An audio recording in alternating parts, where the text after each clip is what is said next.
अपने चंचल मन को एवं चंचल उपयोग को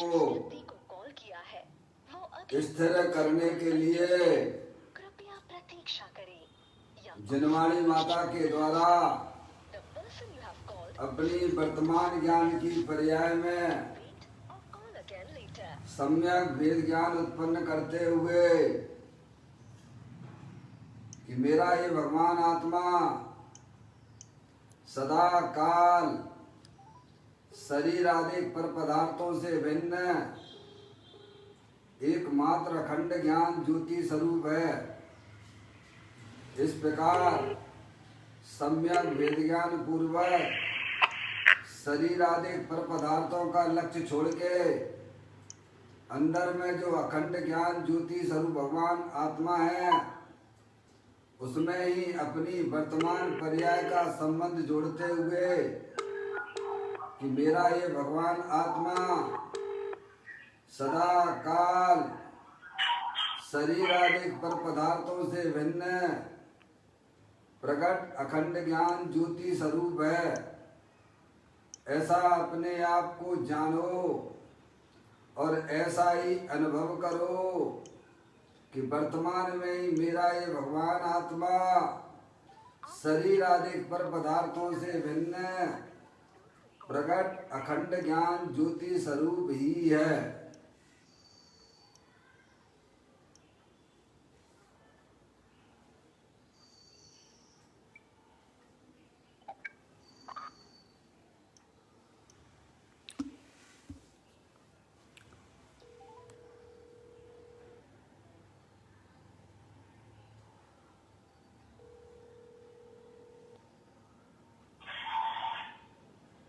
इसी प्रकार से संसार अवस्था में आत्मा की पर्याय में जो विविध प्रकार की पुण्य पाप के परिणाम होते हैं वे समस्त परिणाम पर के लक्ष्य से होने वाले भाव हैं। वे हमारे आत्मा का स्वभाव नहीं है। ऐसे समस्त रागादिक परिणामों में एकत्व बुद्धि, ममत्व बुद्धि, कर्तृत्व बुद्धि, भोक्तृत्व बुद्धि तथा उन रागादिक परिणामों की ज्ञाता बुद्धि को भी छोड़ते हुए अंदर में जो अखंड ज्ञान ज्योति स्वरूप भगवान आत्मा है उसमें ही अपनापन स्थापित करते हुए कि मेरा ये भगवान आत्मा सदा काल शरीर रागादिक से भिन्न प्रकट अखंड ज्ञान ज्योति स्वरूप है। मेरा ये भगवान आत्मा सदा काल सुख शांति का भंडार वाला है। मेरा ये भगवान आत्मा सदा काल पूर्ण ज्ञानानंद मूर्ति स्वरूप है। इस प्रकार से शरीर रागादिक परिणतियों का लक्ष्य छोड़ के मैं तो तीनों काल ज्ञानानंद मूर्ति भगवान आत्मा हूँ। ऐसा अपने आप को जानो और ऐसा ही अनुभव करो कि वर्तमान में ही मेरा ही भगवान आत्मा शरीर रागादिक से भिन्न पूर्ण ज्ञानानंद मूर्ति स्वरूप है।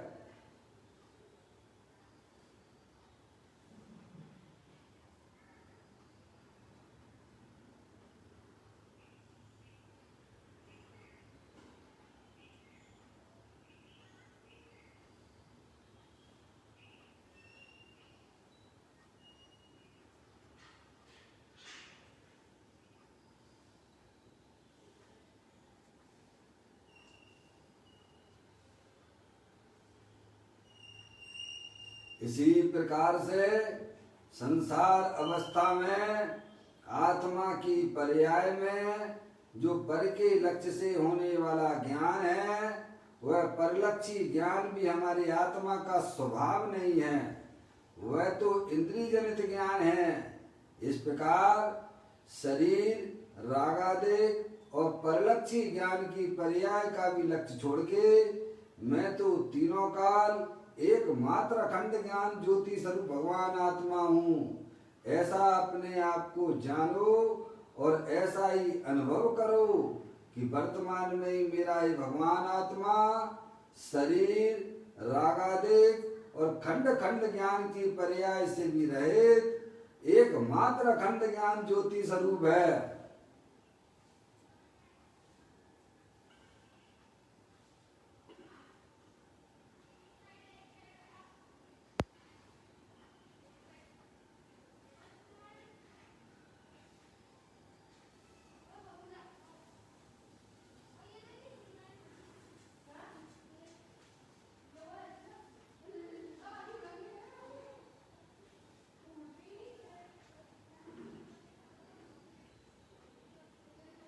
मेरे भगवान आत्मा में शरीर आदि पर पदार्थों का प्रवेश नहीं होता है।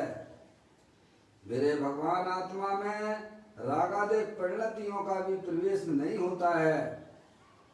मेरे भगवान आत्मा में परलक्षी ज्ञान की पर्याय का भी प्रवेश नहीं होता है, क्योंकि मेरा ये भगवान आत्मा सदा काल शुद्ध वीतराग विज्ञान घन स्वरूप है। ऐसा अपने आप को जानो और ऐसा ही अनुभव करो कि मैं तो तीनों काल शरीर रागादिक और परलक्षी ज्ञान की पर्याय से विभिन्न एकमात्र शुद्ध वीतराग विज्ञान घन स्वरूप भगवान आत्मा हूँ।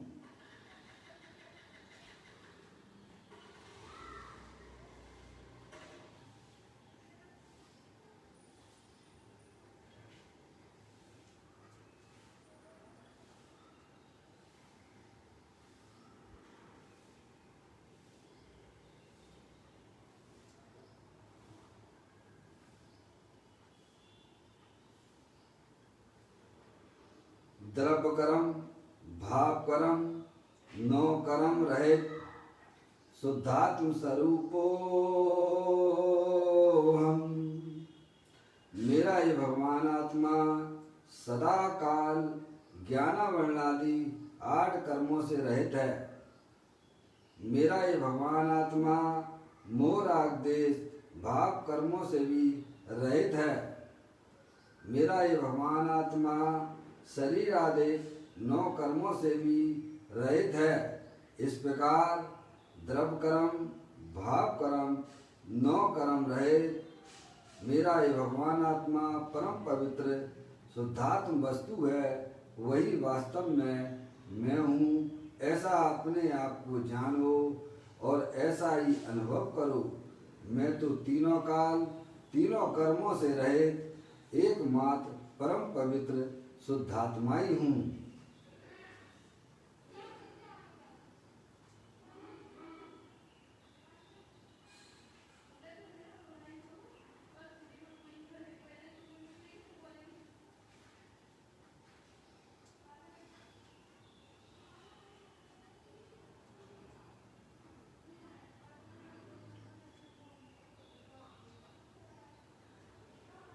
ओम नमः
समदृष्टि जिनेश्वर और पर्याय दृष्टि जिनेश्वर की चर्चा महान ग्रंथ के माध्यम से हम और आप यहाँ इसका स्वाध्याय कर रहे हैं। आप लोग भी पुस्तक को निकाल दीजिएगा।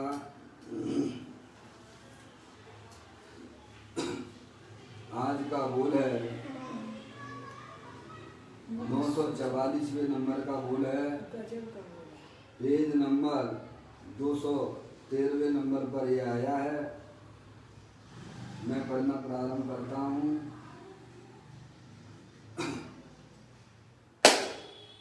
अरे जीव, अनंत संसार में परिभ्रमण करते हुए तूने बहुत दुख सहन किए हैं। नरक आदि के घोर में घोर दुखों से भी तू आर पार हो गया, परंतु विराधक भाव के बदले एक बार यदि तू आराधक भाव से उन सब दुखों के पार निकल जा, अर्थात चाहे जैसी प्रतिकूलता आए तब भी आराधक भाव से ना डिगे, तो फिर से इस संसार का कोई दुख तुझे ना आए और तुझे अपना सुख धाम प्राप्त हो जाए। देखिए, बड़ी सुंदर चर्चा है।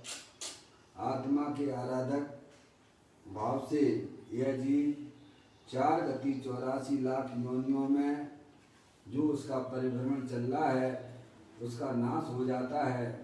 उसकी पर्याय में होने वाले समस्त प्रकार के दुख रूप परिणाम है वह अपनी आत्मा की आराधक दशा से उनका नाश हो जाता है और जीव जो है मोक्ष मार्ग में गमन करता हुआ मोक्ष पर्याय को प्राप्त करता है।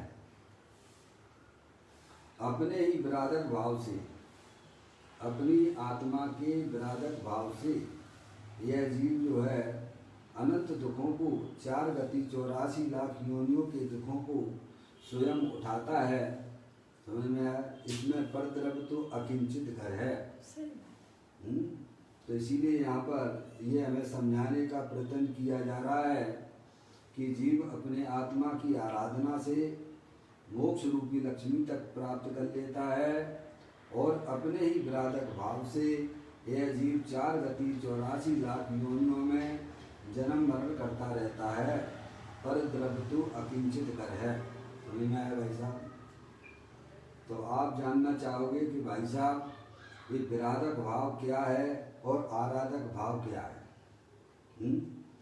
उसका खुलासा करूँगा मैं। समझ आप? तो पहले कहते हैं, अरे जीव, अनंत संसार में परिभ्रमण करते हुए तूने बहुत दुख सहन किए। क्या? कब क्यों भाई साहब? आप लोग हम सब जानने देखने वाले आत्मा हो। शरीर ये जड़ है, अनंत पुद्गल परमाणुओं का पिंड है और अंदर जो चेतनेश्वर वस्तु है वो आत्मा है, वो आप हो। समझ गए? ये जो ना कभी उत्पन्न होता है और ना कभी नाश को प्राप्त होता है, वह चैतन्य वस्तु आप हो। समझ में आया भाई साहब? ना वह कभी उत्पन्न होती है और ना कभी नाश को प्राप्त होती है। जानने देखने वाले आप सब हम भगवान आत्मा हैं। कब से हो? तो कहते अनादि से। क्या? कब से हो भाई साहब? अनादि से। अनादि से हो, जिसकी कोई शुरुआत नहीं। और कब तक रहोगे? तो कहते अनंत काल तक तुम रहोगे। अस्तित्व का कभी भी नाश होता नहीं है। जगत में जाति अपेक्षा अरिहंत परमात्मा ने 6 द्रव्य बताए हैं। जीव द्रव्य, पुद्गल द्रव्य, धर्म द्रव्य, अधर्म द्रव्य, आकाश द्रव्य और काल द्रव्य। और संख्या की अपेक्षा से जीव द्रव्य अनंत हैं। पुद्गल द्रव्य उनसे भी अनंतानंत हैं। धर्म द्रव्य पूरे लोकाकाश में व्याप्त है, अरूपी है। अधर्म द्रव्य पूरे लोकाकाश में व्याप्त है, अरूपी है। आकाश द्रव लोक अलोक में व्याप्त है, समझ गए आप। और काल द्रव लोकाकाश के असंख्यात प्रदेशों पर है भाई साहब, असंख्यात है, लोकाकाश है ना, असंख्यात प्रदेश ही है, उसके एक एक प्रदेश पर एक एक काल द्रव अमूर्तिक स्थित है। ये तो पूरे लोक की व्यवस्था है, उसमें आप जो है जानने देखने वाले तत्व हो, आत्म वस्तु हो, समझ गए। अनादिकाल से ये आत्मा अपने आत्मा के स्वरूप को ना जानकर निरंतर दुखी हो रहा है, निरंतर दुखी हो रहा है। कब तक होता रहेगा? जब तक ये अपनी आत्मा को नहीं जानेगा तब तक होता रहेगा। क्या भाई साहब, समझ में आई भाई साहब? आपको हमको मौका मिला है, प्रभु हरियंत परमात्मा के द्वार पर आए हो आप। जन्म मरण नित करते करते काल अनंत गमाए, आज हम जिन राज तुम्हारे द्वारे आए। महान सौभाग्य जिन जीवों को होता है जिन्हें हरियंत परमात्मा की शरण मिलती है, वीतरागी सर्वज्ञ देव की जिन्हें शरण मिलती है, उनका महान पुण्य का उदय है, समझ गए आप। हरियंत भगवान की आराधना का परिणाम वह स्वभाव है। क्या है? हरियंत भगवान की आराधना का फल स्वभाव है। उसके फल में जीव देव गति और मनुष्य पर्याय में जाता है, और अरियंत परमात्मा की विराधना का परिणाम वह पाप परिणाम है। उससे जीव नरक और तिर्यंच गति में जाता है। क्या भाई साहब? पाप का परिणाम है। देव साथ गुरु के प्रति जो विराधना का परिणाम, वह कौन सा परिणाम है भाई साहब? वह पाप का परिणाम है, और वह पाप का परिणाम जीव को तिर्यंच गति में और नरक में ले जाएगा। अरियंत भगवान की जो आराधना का परिणाम है, स्वभाव है, वह जीव को मनुष्य और देव गति की प्राप्ति कराता है। आप पूरा जो है प्रथमानुयोग पढ़ के देख लीजिएगा, सारी बातें उसमें सब लिखा पढ़ी में है, समझ गए नहीं आप। और ये तो हो गई 4 गतियां, समझ में आया। पुण्य के परिणाम से जीव मनुष्य और देव गति में जाता है। भगवान की आराधना, देव साथ गुरु की आराधना का परिणाम, समझ गए आप। उनकी पूजा का, भक्ति का, स्वाध्याय का, ये परिणाम जो है ना, ये कैसा आराधक रूप से है, समझ गए आप। और उनकी विराधना, उपेक्षा करना, क्या भगवान की उपेक्षा करना, समझ गए, ये तो पाप का परिणाम है। समझ लेना चाहिए तिर्यंच गति में और नरक में जाने की पूरी तैयारी है, समझ गए आप। इसीलिए जिन्हें अपना आत्म कल्याण करना है, उन्हें सर्वप्रथम देव शास्त्र गुरु के स्वरूप को जानना चाहिए। क्या कह रहे हैं? क्योंकि देव शास्त्र गुरु के स्वरूप को जानोगे नहीं, तब तक भाई साहब आप भले बाहर में कितना भी कुछ भी करते हो धर्म के नाम पर, समझ गए आप, वो आपका कोई भी कार्यकारिणी होने वाला नहीं है। व्यवहारिक दृष्टि से बता रहा हूँ, क्योंकि जब तक आपको अरियंत परमात्मा का ज्ञान नहीं होगा, समझ गए आप, अपने गुरु का ज्ञान नहीं होगा, अपने शास्त्र का ज्ञान नहीं होगा, तो आपको अपनी आत्मा का ज्ञान कहाँ से हो जाएगा? क्योंकि वे ही तो बताने वाले हैं। कौन बताने वाले हैं अपनी आत्मा को भाई साहब? आप आराधक अपनी आत्मा के कब बनोगे भाई साहब? बताइए आप। सच्चे देव शास्त्र गुरु का स्वरूप हमें पता नहीं है, दिगंबर होकर भी पता नहीं, गजब हो रहा है। इसीलिए पंडित टोडरमल जी साहब ने मोक्षमार्ग प्रकाशक जी के 6वें अध्याय में के अंतिम पृष्ठ पर ये बात लिखी है। अहो देव शास्त्र गुरु तो सर्वोत्कृष्ट पदार्थ है, इनके आश्रय से धर्म होता है। धर्म यानी पुण्य का परिणाम होता है। और इनमें अगर शिथिलता रखोगे तो तुम्हें भाई साहब पुण्य भी नहीं होगा, धर्म की बातें तो छोड़ दीजिए आप। क्या समझ में आएगा नहीं आई? बड़ी मुश्किल से मनुष्य पर्याय मिली है अरिहंत परमात्मा के स्वरूप को पहचानना। मगर यार बहुत से दिगंबर जैन हैं, जानते ही नहीं अरिहंत भगवान किसे कहते हैं। जाते हैं चावल चढ़ा के आ जाते हैं, समझ में नहीं आप? लेकिन उनके स्वरूप को नहीं जानते हैं। ऐसे ही गुरु के बारे में भी पता नहीं है। क्या दिगंबर साधु मुनिराज कैसे होते हैं? 28 मूल गुणों का पता नहीं है, तो बताओ कैसे तुम बाहर से गुरुओं की पहचान करोगे भाई साहब? उनके नाम तक याद नहीं है। ये मूल दिगंबरों की बात कर रहे हैं, जो इस मार्ग पे नहीं है, जो दिगंबर नहीं है, उनकी बातें तो छोड़ दो। समझ में आया भाई साहब? बताइए आप, हमें अपने देव का ज्ञान होना चाहिए कि नहीं होना चाहिए? चाहे गंगा गए गंगादास, जमुना गए जमुनादास, ऐसा नहीं चलेगा तुम्हारा काम। समझ में आया? देव साथ गुरु की सबसे पहले हमें व्यवहारिक रूप से श्रद्धा होना चाहिए कि अरिहंत परमात्मा के अलावा इस जगत में कोई भी देव नहीं है। क्या अरिहंत परमात्मा के अलावा जगत में कोई भी देव नाम की चीज नहीं है। ऐसे ही गुरु नाम का भाई साहब, जिनके बारे में 28 मूल गुण हैं, अंदर में अपनी आत्मा में रमण करते हैं, भी हमारे गुरु हैं। अरे आप व्यवहारिक दृष्टि से तो ज्ञान कर लो, है नाम याद तक नहीं होंगे 28 मूल गुणों के, मैं ज्ञान कह रहा हूँ। अरे इन दिगंबरों को तो छोड़ो, अरे मुमुक्षुओं में भी कई समय बहुत से लोगों को पता तक नहीं है। समझ गए नहीं आप?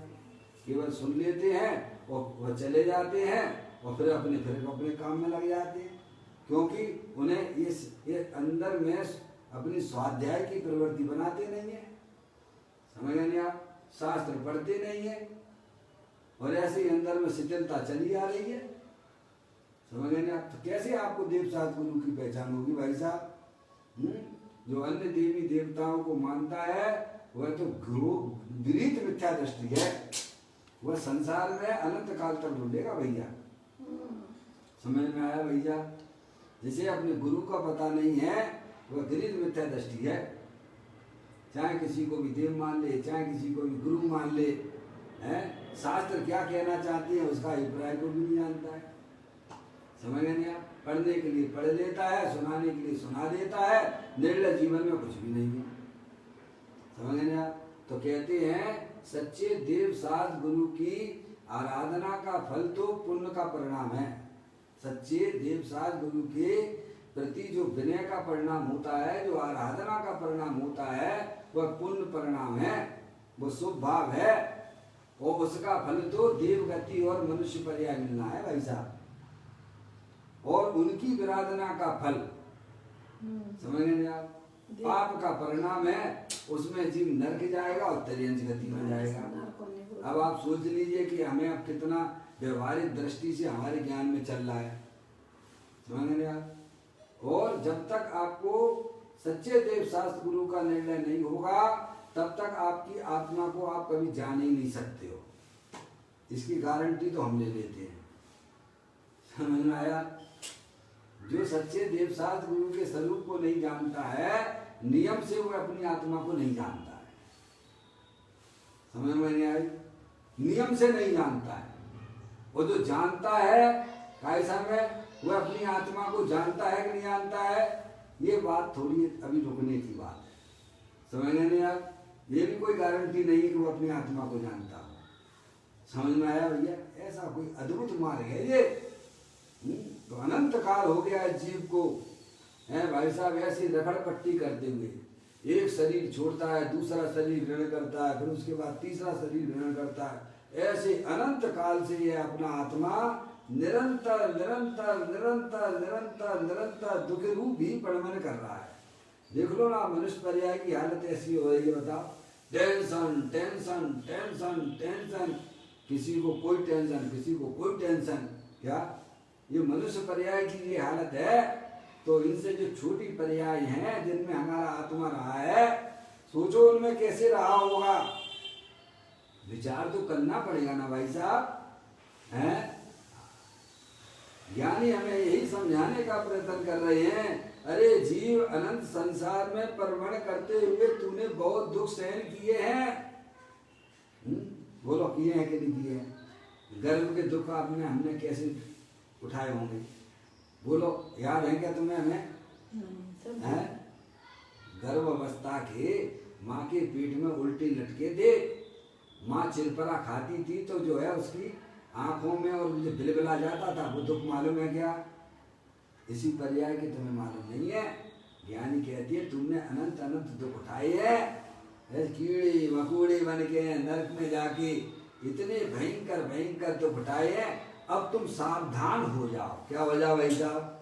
क्योंकि अब तुम बहुत बढ़िया जगह पे आ गए हो, हैं? अब अपना प्रमोशन करने की सोचना है, डिमोशन ना करना अपनी आत्मा का। समझ में आया? तो आपने हरिहर भगवान के द्वार पे आके भाई साहब कुछ सीखा है, समझा है। समझे आप?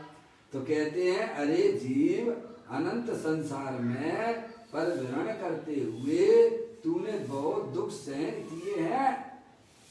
क्या कीड़े बन गया, एक इंद्री दो इंद्री, धूप में खड़े भये हो भाई साहब, क्या कर रहे हो बताओ? तुम्हें पता ही तक नहीं है। ऐसी अनंत बार कीड़े बना हमारा आत्मा, अनंत बार एक दो इंद्री बना, कीड़े मकोड़े हैं दो इंद्री, समझ? एक बार नहीं, अनंत अनंत दुख उठाए हैं हमारे आत्मा ने। समझना? ये सर्वज्ञ परमात्मा के यहाँ से आई हुई दिव्य ध्वनि है ये। समझने आप? कहते हैं अनंत संसार में परिभ्रमण करते हुए तूने बहुत दुख सहन किए। नरक आदि के घोर से घोर दुखों से भी तू आर पार हो गया। अनंत बार हमारा आत्मा नरक में गया भाई साहब, एक बूंद पानी नहीं मिलती वहाँ, ऐसा बताते हैं। आप पढ़ लीजिए 6 लाख ग्रंथ को आप। क्या भाई साहब 33 सागरों तक रहता है, एक बूंद पानी नहीं मिलती। एक सागर कितना लंबा चौड़ा है, समझ में आया? कहते हैं जैसे समुद्र में से एक बूंद इधर निकालो 100 साल बाद। क्या समुद्र में से एक बूंद है भाई साहब, समुद्र की एक बूंद इधर निकालिए दूसरी तरफ, कितने 100 साल बाद, 100 साल बाद जो समुद्र कब खाली होगा? समझ लिया? तो भी एक सागर नहीं होता है। तो समुद्र खाली हो जाए तो भी एक सागर नहीं है, समझ लीजिए। 33 सागर तक हमारी आत्मा ने कैसे दुख सहन हुआ किए, करोड़ों करोड़ों जिभ्याओं से, करोड़ों भवों में इनका एक समय के दुख का अगर वर्णन किया जाए तो किया नहीं जा सकता है। ऐसे दुख हमारे आत्मा ने अनंत बार उठाए हैं। अब तो समझ जाने का मौका आ गया भाई साहब, हैं? आप अपनी आत्मा की जागृति अपने में लाइए, सच्चा ज्ञान कीजिए, सच्चे देव साथ गुरु को पहचानिए, आप उनके बताए हुए मार्ग को स्वीकार कीजिए। और यहाँ नहीं करोगे तो कहाँ करोगे भैया? कहाँ करोगे? त्रियंच गति में कि नरक में करोगे? समझ में आया भाई साहब? हाँ, बड़ी मुश्किल से नरभव मिला है, नरभव मिला है, मैं अपूर्व कार्य करूँगा। पाया है जिन शासन भव का अभाव करूँगा, है मेरा निश्चय सम्यक निश्चय। क्या ऐसा अंदर में परिणामों में ऐसी दृढ़ता आना चाहिए, श्रद्धान होना चाहिए कि मुझे अब ये मनुष्य पर्याय मिली है, जिन्हें भगवान का कुल मिला है, जिन्हें भगवान के यहाँ में आया हूँ, जौहरी के कुल में आया हूँ, तो जौहरी की कला तो सीख लो, हैं? समझ? जौहरी के यहाँ कोई बच्चा पैदा हो भाई साहब, तो क्या वो मूंगफली का ठेला लगाएगा क्या? जौहरी बनने की कला सीखता है। ऐसे ही हम जिन्हें भगवान जौहरी कुल में पैदा हुए हैं, काय के लिए? कि 4 गति 84 लाख योनियों में परिभ्रमण करने के लिए, हैं भाई साहब? सच्चा ज्ञान कर लो भाई साहब, अपनी आत्मा को इस संसार सागर से निकालने की कला सीख लो। और ये समय अगर तुमने ऐसे ही निकाल लिया विषय भोगों में, तो अनंत काल के लिए पीछे हो गए। किसी भगवान से नहीं पूछना है, भगवान का ही संदेशा है। समझ में आया भैया? कहते हैं नरक आदि के घोर दुखों से भी तू आर पार हो गया है, वहां से निकल के आ गया। बोलो आ गया कि नहीं आ गया? पूर्व के भगवान पूछो, यहाँ तो कोई अवध ज्ञानी है नहीं है, नहीं तो बता दें कि भाई साहब इससे पहले तुम कहाँ थे, उससे पहले तुम कहाँ थे, और उससे पहले कहाँ थे तुम, सब आपको फिल्म समझ में आ जाएगी। अनंत काल से यही तो कर रहे हो ना, हैं? अपनी आत्मा में, अपनी आत्मा की विराधना का परिणाम है अपनी आत्मा, क्योंकि आत्मा को जानते ही नहीं। आत्मा को जाने बिना आराधक परिणाम हो ही नहीं सकता है, समझ रहे? तो हमें अपनी आत्मा को जानना हमारे लिए भाई साहब सबसे पहला कर्तव्य है। क्या है? सबसे पहला कर्तव्य ये है कि हमें अपनी आत्मा को जानना चाहिए, क्योंकि आत्मा को जाने बिना आत्मा की परिणामों में आराधक भाव की उत्पत्ति हो ही नहीं सकती है। और जब तक आराधक भाव की उत्पत्ति नहीं होगी तब तक यूं ही जन्म मरण करते रहोगे, यूं ही चक्कर काटते रहोगे, चाहे भले ही कितनी भी भगवान की पूजा भक्ति हमारे परिणामों में स्वभाव होते हों। क्या भाई साहब समझ गए आप? तो कहते हैं परंतु विराधक भाव के बदले एक बार, क्या भाई साहब, विराधक भाव क्या? अपनी आत्मा में जो मोह राग देश की उत्पत्ति हो रही है वे सब विराधक भाव है। क्या है? अपनी आत्मा में जो मोह राग देश की उत्पत्ति होती है वह सब विराधक भाव हैं। समझ गए आप? और वे स्वयं दुख रूप हैं, मलिन परिणाम है, और वे हमारे संसार का कारण है। समझ गए आप? वे कब से हैं? तो कहते अनादि से। मोह महामद पियो अनादि से भूल आपको भरमत बात। किसको भूलिए से भरमत हो रहा है? अपने आप को है भाई साहब। अनादि काल से हमारी आत्मा ही है, अनादि काल से सिद्ध भगवान जैसा आत्मा हर समय, जिस समय विराधक रूप परिणाम हो रहा है उस समय भी भगवान आत्मा सिद्ध की सामर्थ्य वाला उस समय उपस्थित है, पर हमें पता ही नहीं है ना प्रभु। जैसे कोई भिखारी हो, उस जमीन पर बैठा बैठा भीख मांग रहा हो, किसी को जानकारी हो कि भाई साहब जहाँ ये बैठा हुआ है वहाँ तो खजाने पड़े हुए हैं, खजाने का ढेर पड़ा हुआ है, पर उसे पता नहीं है, भिखारी जैसा जीवन जी रहा है। ऐसे ही अपना भगवान आत्मा सदा काल भाई साहब अनंत शक्तियों से संपन्न है, मंडित है। समझ गए आप? हमको पता ही नहीं है। अब वो पता तो जब पड़ेगा जब तुम मनुष्य पर्याय में आए हो तो सच्चे देव साथ गुरु को पहचान लो आप। समझ में आया? सच्चे देव साथ गुरु को आपने पहचान लिया तो आधा रास्ता तो आपने पार कर लिया। अब थोड़ा सा पुरुषार्थ और आगे बढ़ा लीजिए भाई साहब। ताते जनवर कथित तत्व अभ्यास कर लीजिए, संशय विभ्रम मोह त्याग आप रख लीजिए। समझ गया भाई साहब? मार्ग बहुत सुंदर है, सरल है, सहज है।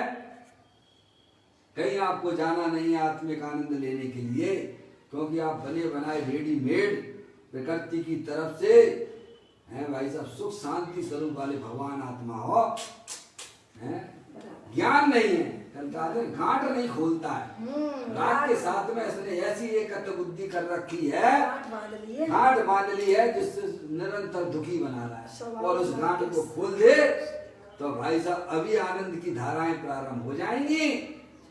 समझ में आया भैया? एक समय की पर्याय में भूल चल रही है, राग के साथ में जो एकत्र बुद्धि की जा रही है वही हमारे संसार का कारण है। ज्ञानी कहते भेद ज्ञान के द्वारा उसे खोल देना है तो अभी जो है पक्षी की तरह गगन में उड़ने लग जाएगा। जैसे कोई पक्षी तोता है ना, वो नलनी को पकड़े रहता है और सोचता है कि भाई साहब अगर हमने इसको छोड़ दिए तो मैं मर जाऊंगा, मैं मर जाऊंगा, पकड़े रहता है। अरे तू एक बार तो छोड़ देना तो आकाश में गमन करने लग जाएगा। ये रागादिक परिणामों का पक्ष छोड़ दे, अंदर में अपने भगवान आत्मा को समझ में आया भाई साहब? सुंदर सुंदर बातें हमारे ग्रंथों के अंदर विद्यमान है। है, हमें फुर्सत कहाँ, भाइयों को कमाने से फुर्सत नहीं, भाइयों को बनाने से फुर्सत नहीं। जैन धर्म में आए है भाई साहब, बस इसी खाने पीने वाली, खाना पीना करना है तो भाई साहब त्रियंच गति में चले आप, चिंता मत करो, वही मिलता है, तुम्हें मिलेगा। त्रियंच जैसा जीवन ना जियो। सही बात है। आप बोलते हो कि पाठ में है? धर्म करत संसार सुख, धर्म करत निर्माण, धर्म पंथ साधे बिना नर त्रियंच समान। क्या भाई साहब, जिन्हें अपने आत्मा का ज्ञान नहीं है, जिन्हें कुछ भी पता नहीं है, वे तो नर होकर भी त्रियंच से भी गए बीते हैं। त्रियंचों की श्रेणी में रखना भी भाई साहब अनादर है, क्योंकि त्रियंच गति के बहुत से ऐसे जीव होते हैं साल में एक बार भाई साहब भोग करते हैं, और ये पेट भरा हो तो तब भी कैसा नहीं नहीं नहीं आप तो लाओ लाओ लाओ। क्या भाई साहब, टेस्ट तो कर लो। समझ में आया कि नहीं आया? सोचो, धर्म करत संसार सुख, धर्म करत निर्माण, धर्म पंथ साधे बिना नर त्रियंच समान। अब मनुष्य पर्याय में आए हो तो सच्चे काम करिए, अपने देव शास्त्र गुरु को पहचानिए। देव शास्त्र गुरु को पहचाने बिना कभी भी आपको अपनी आत्मा का ज्ञान नहीं हो सकता है, चाहे कितना भी आप कुछ भी करते रहिए। भगवान कहते हैं कि अपनी आराधना का फल संसार है और अपनी आराधना का फल मोक्ष की पर्याय लाने वाला है। 4 गति 84 लाख योनियों में जो विराधक परिणाम हो, राग द्वेष के परिणाम, ये हमारे विराधक परिणाम है, और अंदर आत्मा में वीतराग रूप परिणाम की उत्पत्ति होना वो हमारा आराधक रूप परिणाम है। समझ में आया भैया? अनंत काल हो गया आत्मा की पर्याय में एक समय भी वीतराग रूप परिणामों की उत्पत्ति नहीं हुई है, आराधक रूप परिणाम की उत्पत्ति नहीं हुई है। इसीलिए हमारा 24 घंटा ही भाई साहब अनंत काल से जन्म मरने का सिलसिला चल रहा है। क्या चल रहा है? और दुखी हो रहा है। दुख का कोई दूसरा कारण नहीं है, अपनी अज्ञानता। क्या है दुख का कारण? क्या है? अपने आत्मा को नहीं जानना, यही दुख का कारण है। क्योंकि आत्मा तो तीनों काल सुख स्वरूप है, सुख शांति का भंडार है। हम बाहर में ढूंढते फिरते हैं तो मिलेगा कहाँ से? भगवन में जीवन घूम चुका, कण कण को जीवरो बरो देखा, मृग सम मृग तृष्णा के पीछे, मुझको न मिली सुख की रेखा। मिलेगी भी नहीं, मिलेगी भी नहीं, क्योंकि पर की तरफ देखना तो दुख का कारण है। अगर तुम्हें अपनी आत्मा में वर्तमान में सुख होना, सुखी होना है तो अपना ज्ञायक प्रभु परमात्मा का निर्णय कीजिए कि दे देवल में विराजमान भगवान आत्मा वीतराग स्वरूप है, सुख शांति का भंडार स्वरूप है भाई साहब। तब वह आनंद की दशा, आत्मिक आनंद की प्राप्ति होती है। कहते हैं विराधक के भाव के बदले, अनंत काल से 4 गतियां किनकी मिल रही हैं? अपनी आत्मा की जो आप विराधना कर रहे हो ना, अपने आत्मा के स्वरूप को नहीं जानते हो ना, उसके फल में 4 गति 84 लाख योनियों के दुख मिलते हैं, जन्म मरण मिलते हैं। तो भाई साहब प्रभु मैं इससे कैसे निपटारा करूंगा? अब तुम्हारी भव्यता प्रकट हो जाएगी भाई साहब। अगर आपके मन में इस प्रकार के प्रश्न उठते हैं कि प्रभु मुझे ये जन्म मरण नहीं करना है, मुझे अब दुख नहीं चाहिए, प्रभु मैं कैसे सुखी होऊंगा, कैसे जन्म मरण के सिलसिले से छूटूंगा, तो भगवान कहते तुम अपनी आत्मा को जानो। क्या कहेंगे वे? तुम अपने आत्मा को जान लो, अभी हाल सुखी हो जाओगे, अभी सुखी हो जाओगे, इसकी गारंटी देते हैं भगवान। भैया जगोवासी तुम उदास हो के जगत सो, एक 6 महीना कहना मेरो मान, ज्यादा नहीं। भगवान की बात तुम 6 महीने भी अगर ध्यान से सुनो, नहीं ये तो अधिकतम बता रहे हैं, नहीं तो भाई साहब एक स्वाध्याय में उसका कल्याण हो जाता है। 1 घंटे के स्वाध्याय में, आधा घंटे के स्वाध्याय में वो काम कर लेता है। समझ लिया? पुरुषार्थी जीव हो, देखो आप कितने उदाहरण हमारे सामने आते हैं। गिद्ध पक्षी त्रियंच गति वाला जीव, एक ही तो उपदेश दिया भगवान ने। महावीर भगवान का जीव एक ही बार तो उपदेश दिया, 2 मुनिराजों ने, समय दर्शन हो गया भाई साहब। आप रुचि पूर्वक अपने अंदर में चोट लगना चाहिए। जैसे आपको अंदर में चोट लगती है, आपके साथ में किसी व्यक्ति ने गलत काम किया है तो आप जिंदगी भर तक नहीं भूलते हो क्या? जिंदगी भर नहीं भूलते हो क्या? ऐसी चोट तुम्हें अपनी आत्मा में लगी है कि हमने अपनी आत्मा को आज तक नहीं जाना है, अब मैं इस आत्मा को जान के ही रहूंगा। ऐसी चोट जब तक अंदर में नहीं लगती है तब तक तुम्हारे हमारे लिए मोक्ष के दरवाजे बंद हैं। समझ में आया भाई साहब? अंदर में पर्याय में चोट लगना चाहिए कि अनंत भव हो चुका है प्रभु, अब मुझे जन्म मरण नहीं करना है, अब मुझे जो है अब दुखी नहीं होना, अब तो मैं जो सुख के मार्ग पर जाना चाहता हूँ प्रभु। अंदर की जब तक चाह उत्पन्न नहीं होती है तो भाई साहब और मार्ग भी मिलता नहीं है, और जहाँ चाह है वहाँ राय भी है। कहते हैं विराधक भाव के बदले एक बार यदि तू, क्या कहते भगवान, एक बार तू आराधक भाव से उन सब दुखों के पार निकल जा। है समझने नहीं? एक बार, बस एक ही बार कहते हैं। आपका 23वें नंबर का कलश है समय सार जी का। एक बार तू शरीर को पड़ोसी बना ले। क्या बना ले? पड़ोसी बना ले। हैं तुम तो चेतन सर भगवान आत्मा हो, शरीर तुम नहीं हो। है भाई साहब, बस तुम्हारा काम हो गया। समझे आप? कहते एक बार तुम आराधक भाव से उन सब दुखों के पार निकल जा, अर्थात चाहे जैसी प्रतिकूलता आए तब भी आराधक भाव से ना डिगे तो फिर से इस संसार का कोई दुख तुझे ना आए और तुझे अपना सुख धाम प्राप्त हो जाए। क्या भाई साहब? अनंत काल हो गया, हमारी आत्मा ने विराधक भावों की पर्याय में उत्पत्ति की है। अपनी आत्मा को नहीं जानने से विराधक भावों की उत्पत्ति होती है, और अगर इन विराधक भावों से बचना है, संसार चक्र से बचना है, तो अपने आत्मा का सबसे पहले ज्ञान करो कि अपनी जो चैतन्य वस्तु है वह शरीर में रहकर भी शरीर को स्पर्श नहीं करती है। मैं चेतनेश्वर भगवान आत्मा हूँ, अमूर्तिक हूँ, ज्ञानादि अनंत शक्तियों के भंडार वाला हूँ। ये शरीर जड़ है, मुर्दा है। समझ गए आप? और हमारी आत्मा में जो विविध प्रकार के पुण्य पाप के परिणाम, विविध प्रकार की जो शुभाशुभ इच्छाएं होती हैं, वह भी मेरा स्वरूप नहीं है। वे सब कर्म उदय जनित अवस्थाएं हैं।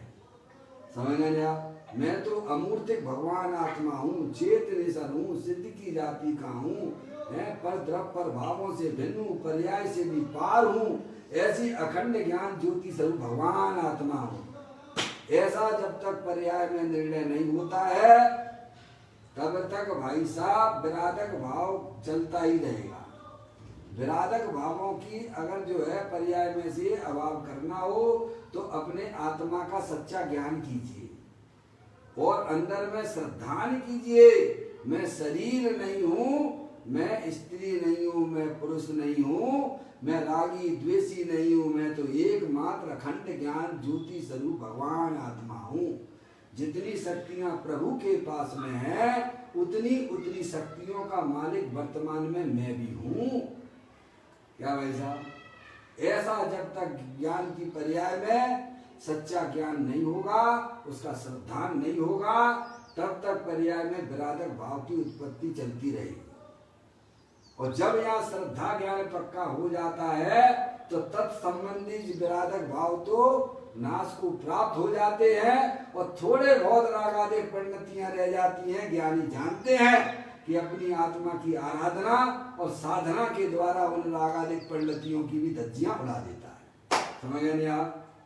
ये बात हमें समझाई जाती है। कहते हैं विराधक भाव के बदले एक बार मैं यदि तू आराधक भाव से किसकी आराधना की बात कर रहे हैं? स्वरूप की अपने आराधना। आत्मा की आराधना की बात कर रहे हैं। तो अपनी आराधना, अपनी आत्मा को जानने पर ही तो आराधना करोगे ना, है? तो इससे पहले देवशास्त्र गुरु का निर्णय नहीं होगा क्या? वे ही तो अपने आत्मा को बताने वाले हैं ना। समझ गए ना आप? आ गया ना, व्यवहार भी आ गया आपका, और परमार्थ भी आ गया। कहाँ दिक्कत है बताइए आप? अपनी आत्मा का जो जानने वाला परिणाम है समय, वह आराधक परिणाम है। तो अपनी आत्मा तक पहुँचोगे कैसे? कि जो अपनी आत्मा को जान चुके हैं, जिन्होंने अपनी आत्मा में कल्याण कर लिया है, वे तुम्हें बताएंगे रास्ता। कौन बताएगा भाई साहब? अरे जिन्होंने देखा हो, है, जिसमें रमण कर रहे हो, वे ही तो बताएंगे ना। तो आ गए ना देवशास्त्र गुरु, आ गए ना भाई साहब। कहाँ रह गए वे? है, अपनी आत्मा में आराधक परिणाम की उत्पत्ति कैसे होगी? कि अपने आत्मा के स्वरूप को तुम जानोगे तो परिणामों में आराधक परिणाम चालू हो जाएंगे। समझ गए आप? तो कहते हैं तू आराधक भाव से उन सब दुखों के पार निकल जा। कैसे निकल जाए प्रभु? तो कह चाहे जैसी प्रतिकूलता आए तब भी आराधक भाव से ना डिगे। क्या कहना? जिसने आत्मा का अनुभव कर लिया है, जिसने अपने आप को आत्मा देखा है, तो कहते हैं कभी भी चाहे शरीर की चाहे कोरोना शरीर में हो जाए भाई साहब, समझ गए नहीं आप? चाहे बाहर में कैसी भी प्रतिकूलता आए, अपना आराधक, अपने ज्ञान की पर्याय में अपना ज्ञाय प्रभु परमात्मा कभी ना छोड़ना। समझ गए नहीं आप? ये 185 नंबर की गाथा है समय साहब जी की। प्रचंड कर्म का उदय आने पर भी ज्ञानी अपने ज्ञानत्व भाव को नहीं छोड़ता है। कितनी भी प्रतिकूलता आ जाए, ज्ञानी ने जो अपनी आत्मा का रस चखा है, कैसा हुआ, कभी वहां से चिखता नहीं है। इतनी सुंदर वस्तु मिल गई है उसे अंदर में, समझ में आता है भाई साहब। कैसी भी प्रतिकूलता हो, शरीर में जो भी पड़मन होना हो जाए, क्या भाई, जो भी पड़मन होना हो, लेकिन मैं तो शरीर से भिन्न अत्यंत अमूर्तिक पदार्थ हूँ, चेतनेतर पदार्थ हूँ। भाई साहब इतना अगर थोड़ा डट जाए अपनी आत्मा की तरफ, तो भाई साहब अल्प काल में अंतर मूर्ति भी अगर डट गया पर्याय, तो केवल ज्ञान की पर्याय प्राप्त हो जाती है। हमारे मुनिराजों के ऊपर कितने कितने उपसर्ग आते हैं, आपने कभी उनकी पर्याय में कसाय अधिक परिणाम देखे हैं क्या? क्यों नहीं होते उनकी आत्मा की पर्याय में? क्योंकि वो अपनी आत्मा की आराधना में उनका उपयोग लगा हुआ है। उनका केंद्र बिंदु पर्याय जो है अपनी चैतन्य स्वरूपी भगवान आत्मा अखंड ज्ञान ज्योति स्वरूप जल रही है उसमें। समझ गए आप? इसीलिए उनकी पर्याय में आप देखिए कितना भी कितने कितने उपसर्ग हमारे मुनिराजों के ऊपर होते हैं। सियालनी पैर खा जाती है भाई साहब, सिर पर सिकड़ी जलती है तो भी वे गज कुमार मुनिराज, बताइए समझ गया? तो भी अपने बिल्कुल वहीं के वहीं डटे रहते हैं। समझ गए आप?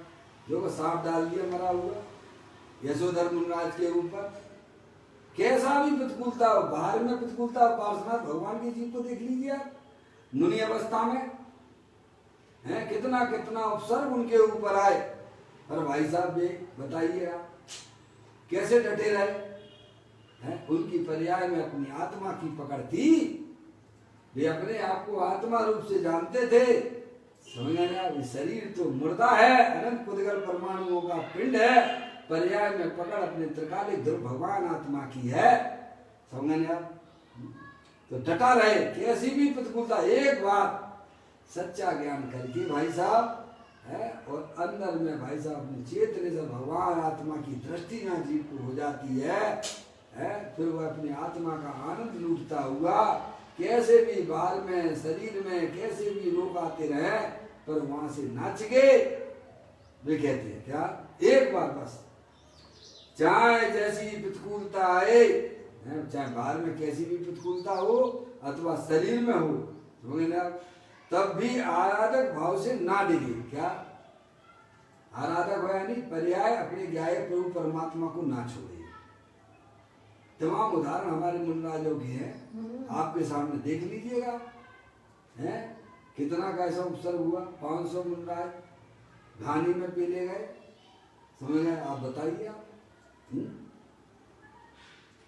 समझ गए? 5 पांडव थे, मुनि अवस्था में थे, नहीं छिगे, नहीं छिगे, अपने आत्म स्वभाव से 3 तो मुक्ति को प्राप्त हो गए और 2 जो है कैसा में सर्वार्थ सिद्धि चले गए, वे भी आगे मुक्ति को प्राप्त होंगे। वे थोड़े से चिक गए तो भाई साहब सर्वार्थ सिद्धि में जाना पड़ा, जेल मिल गई उनको। और वे भी डटे रहते 3 मुनराज की तरह, तो वे भी आज अनंत आनंद में झूलते रहते।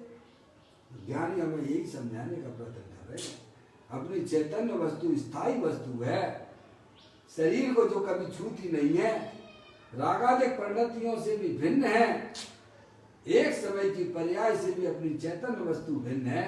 उसे तू अपने ज्ञान का के बना ले, उसे अपनी श्रद्धा का श्रद्धेय बना ले और उसमें तू भाई साहब निरंतर मग्न रह। कैसे भी उपसर्ग आए, कैसे भी कर्म उदय चलते रहे, पर मेरे आत्मा में उनका कभी प्रवेश होता नहीं है। इस श्रद्धा और ज्ञान के बल पर ज्ञानी इस संसार सागर से पार हो जाता है। समझ में आया भैया? कहते हैं विराधक भाव के बदले, अनंत काल से हमने अपनी आत्मा विराधक भाव ही रखा है। पर्याय में हमारी आत्मा में अनादि काल से विराधक भाव रहा, जो कि हमारे संसार का कारण था। आज आपको ज्ञान हो गया है कि भाई साहब मैंने अपनी आत्मा को ना जाना तो बिल्कुल चूक ना करना। विद्यार्थी फेल हो जाता है, फेल हो गया तो उसे अपनी रीडिंग करता है कि मैं क्यों फेल हो गया। ऐसी विद्यार्थी जैसा जीवन हमें जीना चाहिए। जिन्हें अपना आत्म कल्याण करना हो, मैं अनंत बार फेल हो गया हूँ। क्यों फेल हो गया हूँ? मैंने अनंत बार मैंने कैसा मुनि वृद्धार अनंत बार गिरेगा को पुजायो, निज आत्म ज्ञान बिना सुख लेस न पायो। अनंत बार मैं धर्म के नाम पर भाई साहब फेल हुआ हूँ। मैंने कौन सा चोला नहीं पहना है आज तक, है? अनंत बार दिगंबर साधु भी हुआ, लेकिन तब भी हमारे भव का है, समझना, तब भी हमारे भव का अंत नहीं आया। ऐसी अंदर में अगर चाय जागृत हो जाती है, अब मैं कैसा अब मैं बिल्कुल ध्यान पूर्वक अपना काम करूंगा। विद्यार्थी एक बार फेल होने पर दोबारा का जब सावधानी रखता है तो वह भाई साहब अच्छे नंबरों से पास भी हो जाता है। ऐसे ही विद्यार्थी जैसा अगर अपने अपना जीवन जिया शायद पढ़ के तो गारंटी लेता हूँ कि भाई साहब अब आप दोबारा फेल होने वाले नहीं। समझ में आया? कहते हैं विराधक भाव के बदले एक बार यदि तू आराधक भाव से उन सब दुखों के पार निकल जा, है भाई साहब, चाहे जैसी प्रतिकूलता आए तब भी आराधक भाव से ना डिगे, सच्चे आराधक बनवा। बाहर के धर्मात्मा बनने से तुम्हें कोई लाभ होने वाला नहीं है भैया। दुनिया तुम्हें धर्मात्मा कहती हो, भाई साहब उससे तुम्हारा क्या होने वाला है? अंदर में परिणाम में धर्मात्मा बनो। अपनी पर्याय में अपने ज्ञायक प्रभु परमात्मा का अनुभव करो। दुनिया चाहे तुम्हें कुछ भी कहे, तुम किसी की ना सुनना, तुम तो मात्र यंत्र परमात्मा की सुनना। भाई साहब अवश्य जीवन में अद्भुत कार्य हो जाएगा भाई। यदि तुम आराधक भाव से उन सब दुखों से पार निकल जा, अर्थात चाहे जैसी प्रतिकूलता आए, चाहे जैसी प्रतिकूलता आए, तब भी आराधक भाव से ना डिगे। है भाई साहब, जिसे अपना आत्मा मिल गया हो, जिस पर्याय को भाई साहब समझ गए नहीं आप, इतनी सुंदर वस्तु जिसे मिल गई हो, फिर वो किसी को नहीं गिनता है। समझ गए? किसी को नहीं गिनता है। आराधक भाव से ना डिगे तो फिर से इस संसार का कोई दुख तुझे ना आए और तुझे अपना सुख धाम प्राप्त हो जाए। ऐसा अपना चेतन से भगवान आत्मा गांठ बांध लो। मुझे वह सुख नहीं चाहिए जो पर के अवलंबन से मिलता हो। पर के अवलंबन से तो सुख कभी मिलता ही नहीं है, दुख मिलता है। क्या मिलता है? सुख स्वरूपी भगवान आत्मा तो दे देवल में विराजमान है। समय भगवान कहते हैं एक बार तुम अपने ज्ञान में तथ्यों का भाई साहब बारीकता से गहराई से चिंतन विचार करो कि सुख स्वरूपी भगवान आत्मा तो दे देवन में विराजमान है। ऐसा जिनका पक्का निर्णय हो जाता है उन्हें अपना चेतन से भगवान आत्मा सुख स्वरूप की प्राप्ति होती है और अल्पकाल में उनकी पर्याय में मोक्ष रूपी पर्याय अनंत सुख में जो है कैसे में उसकी भी प्राप्ति हो जाती है। इस प्रकार से हमारी आत्मा को अपनी आत्मा को पहचान कर यह निर्णय करो कि आप कौन हो, कहाँ से आ रहे हो, ये परिणाम मेरे हो रहे हैं, ये शुभाशुभ भाव होते हैं, इनका क्या फल लगेगा है भाई साहब। वर्तमान में मैं दुखी हो रहा हूँ तो सुखी होने का क्या उपाय है। इस प्रकार से अपनी पर्याय में भव्यता जगाते हुए अपने आत्मा के स्वरूप को पहचानना यही वास्तव में हमारा जो है सुख का कारण है और यही आराधक भाव है। अपनी आत्मा को पहचानना, उसे अपना जानना और अपनी आत्मा को अपना मानना और आत्मा रूप ही परिवर्तन करना, यही वास्तव में आत्मा की आराधक रूप भाव है। और आत्मा से विमुख जो परिणाम हो रहे हैं वे सब जो है विराटक परिणाम है। इस प्रकार से हमें इस बोल को समझने का प्रयत्न करना चाहिए। ये अपना बोल अपने आज पढ़ा, कल फिर एक नए बोल के साथ में चैतन्य काय सुमरण प्रति क्षण करो रे, भव के अनंत दुख को पल में हरो रे, अक्षय अनंत निज सुख निधान पाओ, गाओ हरि नितहि सीखे गीत गाओ। 9 बार नमोकार मंत्र।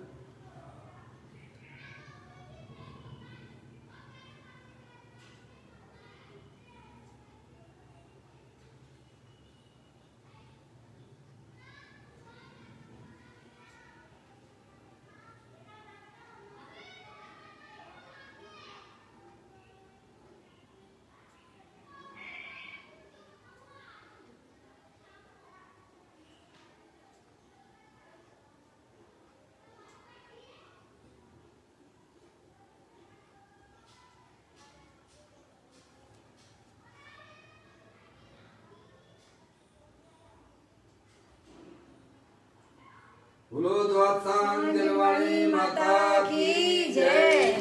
महान जैन धर्म की जय। सभी साधर्मी आत्मार्थी बंधुओं को सादर जय जिनेन्द्र, जय जय जिनेन्द्र, जय जिनेन्द्र, जय जिनेन्द्र।